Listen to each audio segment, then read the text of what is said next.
नमस्कार दोस्तों, मैं Rakesh Kumar, motivational speaker and business coach. दोस्तों, जो कहानी मैं आज आपको बताऊंगा, यदि आप उसको पूरी तरह से सुन लेंगे तो आप चौकन्ने रह जाएंगे कि क्या ऐसा भी हो सकता है कि कोई ईयरफोन और हेडफोन बेचकर अरबपति हो सकता है। जी हाँ दोस्तों, यह कहीं अलग नहीं हुआ है, ये अपने भारत देश में हुआ है। भारत के एक युवा ने करके दिखाया है। दोस्तों, इस वीडियो में इतनी लर्निंग है, इतनी चीज़ें, इतना मोटिवेशन है कि यदि आप इसको पूरा अंत तक देखते हैं तो मैं ये वादा करता हूँ दोस्तों कि अब जो लोग रोते रहते हैं कि कौन सा बिजनेस स्टार्ट करें, मार्केट में तो हर प्रकार का बिजनेस है, कौन सा मार्केट ऐसा है जिसमें लोग काम नहीं कर रहे हैं, कौन सा ऐसा प्रोडक्ट है जो मैं ला सकता हूँ और मार्केट में हाहाकार मचा सकता हूँ। दोस्तों, यकीन दिलाता हूँ इस कहानी से यह समस्या एकदम से आपकी खत्म होने वाली है दोस्तों। तो दोस्तों, देर किस बात की, वीडियो को स्टार्ट करते हैं। दोस्तों, बात 2016 की है, जब दिल्ली के नेहरू प्लेस में एक लड़के ने एक छोटी सी दुकान खोली और उस दुकान में ईयरफोन और हेडफोन बेचना स्टार्ट कर दिया दोस्तों। लेकिन अभी भी उसके सपने जो थे वह पूरे नहीं हो रहे थे। उसके सपने दोस्तों बहुत बड़े थे, वह उससे सेटिस्फाइड नहीं हुआ। वह मार्केट रिसर्च करने लगा दोस्तों। मार्केट रिसर्च करते करते उसको कुछ चीज़ों का एहसास हुआ और उसने देखा कि मार्केट में कुछ ऐसी सस्ती चीज़ें हैं जो भारत में मैन्युफैक्चर नहीं होती हैं, भारत की कंपनियां मैन्युफैक्चर नहीं करती हैं, यानी कि भारत में उनका मैन्युफैक्चरिंग ना के बराबर होता है और जो सामान होते हैं वह सस्ते भी होते हैं और बहुत ज़्यादा टिकते भी नहीं, और जो महंगे होते हैं उनको हर कोई भारतीय लोग खरीद नहीं पाते हैं। और इस रिसर्च में उसने 3 ऐसी चीज़ें खोजी जिसके बदौलत उसने एक कंपनी स्थापित कर दी 2016 में अपने एक मित्र के साथ। दोस्तों, उस लड़के का नाम कुछ और नहीं बल्कि अमन गुप्ता है दोस्तों। अमन गुप्ता दोस्तों, जिसने अपने एक मित्र समीर मेहता के साथ मिलकर एक प्राइवेट कंपनी बोट लिमिटेड की स्थापना की दोस्तों। और देखते ही देखते सन 2019 में वह अरबों की कंपनी बन गई।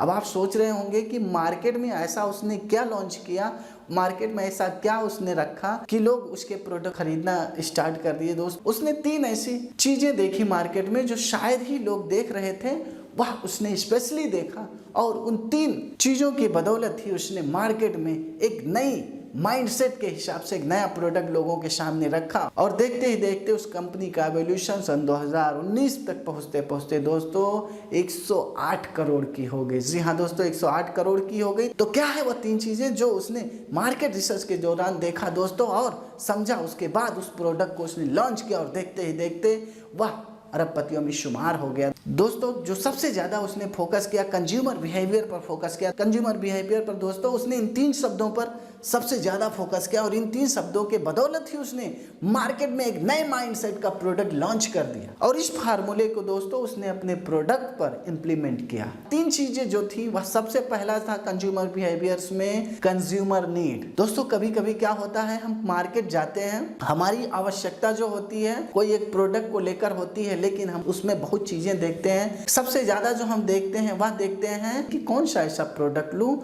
जो सस्ता हो और अच्छा। हम ऐसे कोई भी सामान मार्केट से उठा नहीं लाते हैं, उस पर भी हम ध्यान देते हैं कि सामान महंगा तो नहीं है, क्या रेट के हिसाब से प्रोडक्ट की क्वालिटी है कि नहीं है। तो उसने जो सबसे ज़्यादा फोकस किया कस्टमर नीड, क्योंकि उस समय जो ईयरफोन था वह मार्केट में बहुत तेज़ी से बिक रहा था सन 2016 में, जिसमें से सबसे ज़्यादा जो मशहूर कंपनियां थी सोनी, JBL, उसके साथ ही जितने स्मार्टफोन्स आते हैं या आते थे पहले भी, अभी भी जो आते हैं, उनके साथ ईयरफोन होता ही होता है। लेकिन एक ऐसा प्रोडक्ट जो सिर्फ और सिर्फ ईयरफोन और हेडफोन से ही मार्केट में आ जाए, बहुत आसान नहीं है, बहुत ज़्यादा कंपटीशन है, लेकिन फिर भी इसने कंज्यूमर बिहेवियर को समझा। कंज्यूमर बिहेवियर में जो सबसे ज़्यादा इसने फोकस किया कंज्यूमर नीड्स। उसने देखा कि मार्केट में सबसे सस्ता कौन सा ऐसा व्यवसाय है जो आसानी से किया जा सकता है, बहुत ज़्यादा इन्वेस्टमेंट की ज़रूरत भी हमें स्टार्टिंग में नहीं करनी पड़ेगी। तो इसने शुरुआत में ईयरफोन और हेडफोन से अपनी मार्केटिंग स्टार्ट की। उसके बाद दूसरा जो इसने सबसे ज़्यादा कंज्यूमर बिहेवियर पर फोकस किया दोस्तों, डिज़ायर। जी हाँ, डिज़ायर मतलब यह है कि कभी कभी हम सामान लेने तो जाते हैं मार्केट में, लेकिन सामान को देखकर हमारी इच्छा ही मर जाती है। इच्छा ही मर जाती है, यार ये तो सामान अच्छा ही नहीं है, चलिए हम काम चला लेंगे 1 महीना 2 महीना, जब तक कोई मार्केट में अच्छा प्रोडक्ट नहीं आ जाता है तब तक हम उसी पुराने अपने ईयरफोन या पुराने सेट से ही काम चला लेंगे। तो उसने दूसरा जो सबसे ज़्यादा फोकस किया कंज्यूमर्स डिजायर। तीसरा उसने सबसे ज़्यादा जो फोकस किया बिहेवियर पैटर्न। जी हाँ दोस्तों, बिहेवियर पैटर्न यह है कि जब हम मार्केट में ईयरफोन खरीद रहे होते हैं, कोई इलेक्ट्रॉनिक सामान खरीद रहे होते हैं, खासकर ईयरफोन खरीदते हैं, तो हम क्या चीज़ें सबसे ज़्यादा फोकस करते हैं। पहला, एक तो टिकाऊ हो, कोई ब्रांडेड कंपनी की हो। दूसरा हम क्या देखते हैं, अच्छा भी हो, मतलब बहुत ज़्यादा महंगा ना हो, ना ही बहुत ज़्यादा सस्ता हो। और तीसरा हम क्या देखते हैं, लुक अच्छा हो, मतलब लुक अच्छा होगा तो क्या है, हम उसको बाहर भी लटका सकते हैं, गले में भी और सिर पर भी लगा सकते हैं, तो दिखने में भी वो अच्छा होना चाहिए, कलरफुल होना चाहिए। तो इन तीन चीज़ों को, कौन सा, कंज्यूमर नीड्स, कंज्यूमर डिजायर और कंज्यूमर बिहेवियर पैटर्न, इन तीन चीज़ों को समझने के बाद इसने अपने प्रोडक्ट में इसको लागू किया। प्रोडक्ट में अपने उसने क्या लागू किया, 6 चीज़ें लागू किया। इन 3 चीज़ों को देखकर उसने 6 चीज़ें अपने प्रोडक्ट में लागू किया।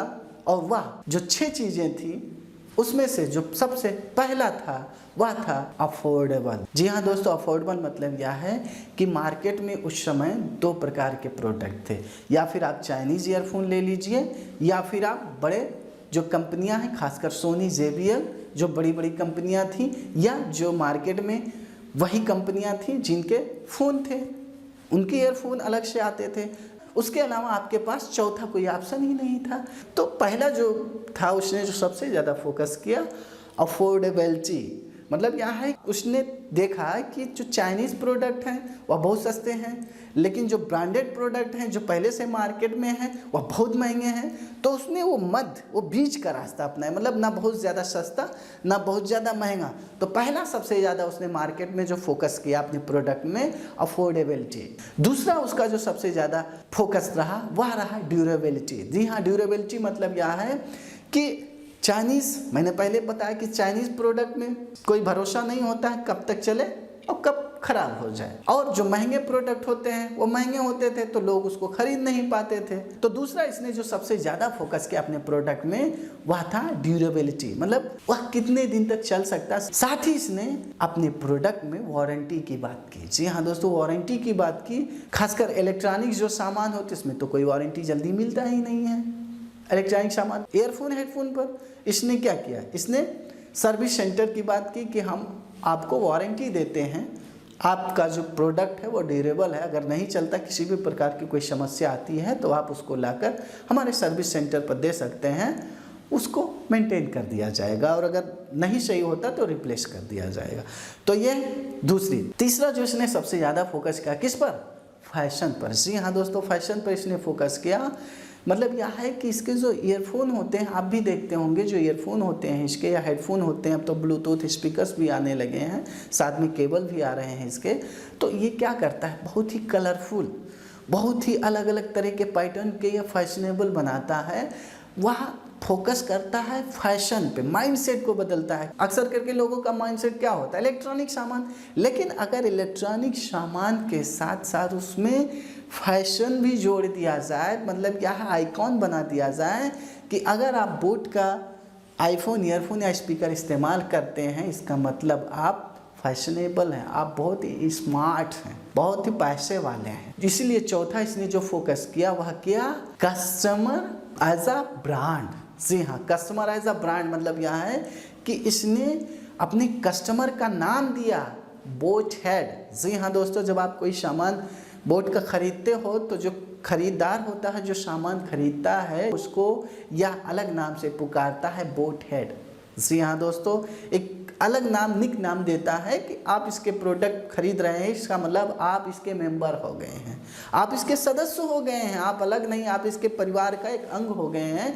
तो इसने चौथा जो सबसे ज़्यादा फोकस किया वह कस्टमर के साथ एक रिलेशन की बात की, कस्टमर को एक पोजीशन देने की बात की, खासकर कंपनी का एक मेंबर बनाने की बात की। वहीं पांचवा इसने सबसे ज़्यादा फोकस किया ब्रांड वैल्यू। इसने अपने ब्रांड पे सबसे ज़्यादा फोकस किया, अपने ब्रांड को एक इंडियन ब्रांड के रूप में प्रेजेंट किया और एक अच्छे ब्रांड के रूप में प्रेजेंट किया।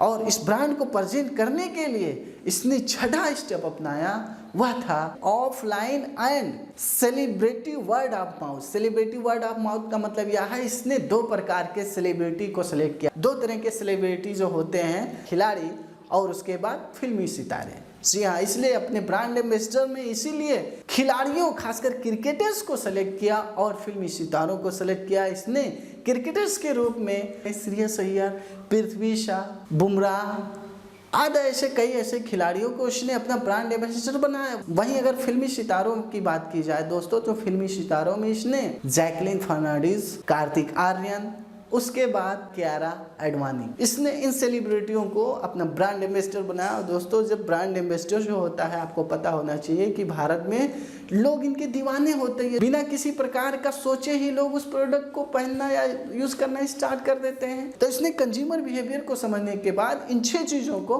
अपने प्रोडक्ट में लागू किया और उसका नतीजा यह हुआ कि 4 साल के अंदर ही अंदर यह कंपनी अरबों की कंपनी बन गई। तो अब आप समझ गए होंगे कि आपको ज़्यादा रिसर्च करने की ज़रूरत नहीं होती है, बस आपको देखना होता है कि मार्केट में गैप क्या है। जिस भी मार्केट में आप कूदना चाह रहे हैं, जिस भी मार्केट में जाना चाह रहे हैं, उसमें कौन सा ऐसा प्रोडक्ट है कि वह मार्केट में कम है या वह इंडियन ब्रांड नहीं है, बाहरी ब्रांड है। उस प्रकार के प्रोडक्ट पर आप अपना बिजनेस स्टार्ट कर सकते हैं। दोस्तों याद रखिए, स्टार्टिंग में बहुत ज़्यादा प्रोडक्ट बहुत ज़्यादा लॉन्च करने की भी ज़रूरत नहीं। आप किसी एक प्रोडक्ट से भी मार्केट में बादशाहत कायम कर सकते हैं जो आपके सामने है दोस्तों।